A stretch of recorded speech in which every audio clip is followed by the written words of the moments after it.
नमस्कार मंडळी. Slice of लाईफमध्ये तुमच्या सगळ्यांचं खूप खूप स्वागत. काल रामनवमी होती आणि त्या निमित्ताने एक लेख माझ्या वाचनात आला. हा लेख आहे एका चित्रासंबंधी. राम, लक्ष्मण आणि सीता यांचं एक दुर्मिळ चित्र, त्याची माहिती देणारा हा लेख आहे. लेखक कोण आहे, चित्र काय आहे, ते आपण अर्थातच नंतर बघूया. पण आधी लेखकाने चित्राविषयी काय माहिती दिली आहे ती आपण वाचूया.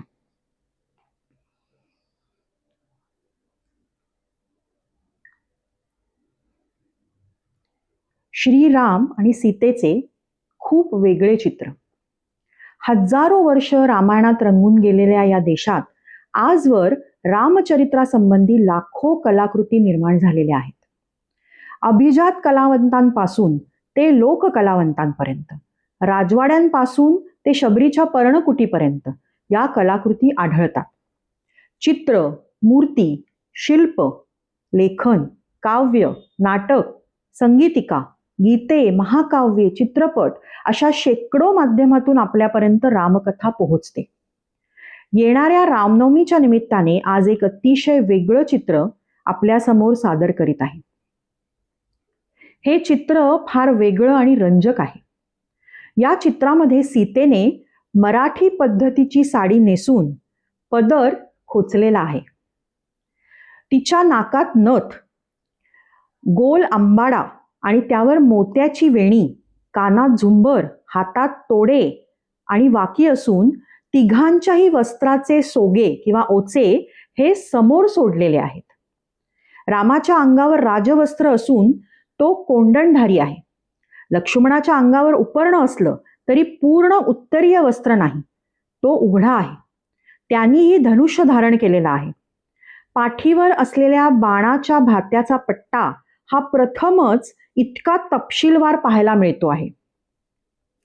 सकृत दर्शनी मराठी वाटावीत अशी वस्त्र प्रवरणे आणि दागिने आहेत. या मूर्तीचे चेहरे नाजूक आणि सुंदर आहेत. सर्वात वेगळेपणा म्हणजे सीतेने शालीनतेने रामाचा डावा हात धरला आहे.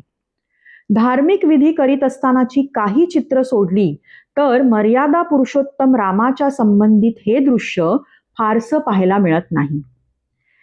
हे चित्र खूपच जुनं असून ते त्या काळात लाहोर येथे न्यायाधीश म्हणून कार्यरत असलेल्या ICS भिडे यांच्या घरातलं आहे. त्यांचे नातू श्री श्रीनिवास माटे, वय वर्ष 86 आणि आता अमेरिकेत वास्तव्य. त्यांच्या संग्रहातील हे दुर्मिळ चित्र सध्या अत्यंत खराब झाले आहे. तथापि कृत्रिम बुद्धिमत्ता वापरून मी ते पुनरुज्जीवित केले आहे. येत्या रामनवमीच्या निमित्ताने श्रीराम, सीता आणि लक्ष्मणाचे हे एक वेगळे दर्शन. अयोध्येमध्ये पुन्हा दिमाखात अवतरलेल्या या प्रभू रामचंद्राला भूयो भूयो नमाम्यहम.